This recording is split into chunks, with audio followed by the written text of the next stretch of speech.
ಗೊತ್ತಿರಲಿಲ್ಲ. ನಾನು ಇಮ್ಯಾಜಿನೇಷನ್ ನಾನೇ ಅಂತ ಹೋಗ್ತಾ ಇದ್ದೆ. ಆಮೇಲೆ ಲಾಸ್ಟಿಗೆ ಅದೇ ಹೇಳೋದು, ಸರ್ ಆ ಕ್ಯಾರೆಕ್ಟರ್ ನೀವೇ ಮಾಡ್ಬೇಕು ಸರ್. ಫಸ್ಟ್ ಟೈಮ್ ಸಿನಿಮಾದೊಟ್ಟಿಗೆ ಕಾಣಿಸ್ಕೊಳ್ತಿರೋದ್ರಿಂದ ಇಷ್ಟು ದಿನ ಆಫ್ ಸ್ಕ್ರೀನ್ ರೊಮ್ಯಾನ್ಸ್ ಮಾಡ್ತೀವಿ, ಆನ್ ಸ್ಕ್ರೀನ್ ರೊಮ್ಯಾನ್ಸ್ ಮಾಡೋಕ್ಕೆ ಶುರು ಮಾಡಿದ್ರು. ಯಾವ ಥರ ಚಾಲೆಂಜಸ್ ತುಂಬ ಕಂಫರ್ಟಬಲ್ ಇರುತ್ತೆ ಸರ್, ಯಾಕಂದರೆ ಮನೇಲಿ ತುಂಬ ಪ್ರಾಕ್ಟೀಸ್ ಮಾಡಿರ್ತೀವಲ್ಲ, ಸೊ ಹಾಗಾಗಿ ತುಂಬ ಕಂಫರ್ಟಬಲ್ ಇತ್ತು. ಪ್ರಾಬ್ಲಿ ಬೇರೆ ಇನ್ಯಾವ ಹೀರೋಯಿನ್ ಜೊತೆ ಆಗಿದ್ರು ಇಷ್ಟು ಕೆಮಿಸ್ಟ್ರಿ ಮತ್ತು ಇಷ್ಟು ಆ ಒಂದು ಕಂಫರ್ಟ್ ಝೋನ್ ಕ್ರಿಯೇಟ್ ಆಗ್ತಾ ಇರಲಿಲ್ಲ. ಗುಡ್ ಅಂತ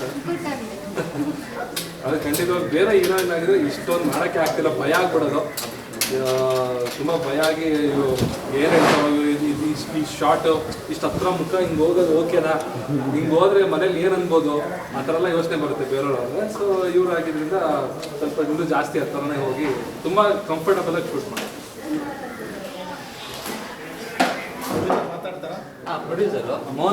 ಕನ್ನಡ ಚಿತ್ರರಂಗದ ಎಕ್ಸ್ಕ್ಲೂಸಿವ್ ಅಪ್ಡೇಟ್ಸ್ಗಾಗಿ ಡೌನ್ಲೋಡ್ ಮಾಡಿ my movie bazaar mobile application Google play store ಮತ್ತು ಆಪ್ ಸ್ಟೋರ್ನಲ್ಲಿ ಲಭ್ಯ.